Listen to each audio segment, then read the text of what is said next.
When I was in high school, I was considered college material, but I wasn't really motivated. I didn't know, the importance of a college education, so I had to do things, as my father would say, the hard way. I had a wonderful mentor and manager who said, "Dean, you can do all the technical things, you really need an academic education." And I think I was putting it off for 28 years.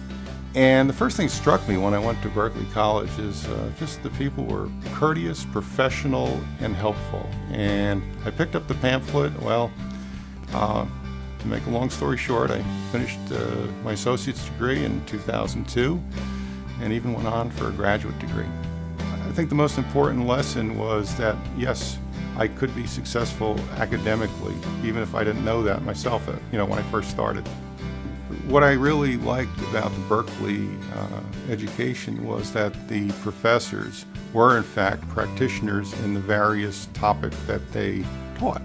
So the professor for Introduction to Business Law was in fact a lawyer. Marketing professor was a marketing practitioner. And I think their passion really made the courses worthwhile, and these professors brought the subject matter to life.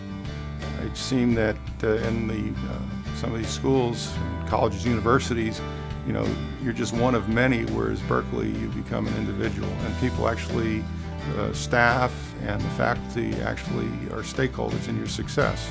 My recommendation for a student considering an academic education is to go for it. It's an absolute necessity in today's business environment. It gives you the why in theory that balances the how of common sense and the way that you know to do things. It also expands the way you can think and the way you can evaluate decisions and solve problems.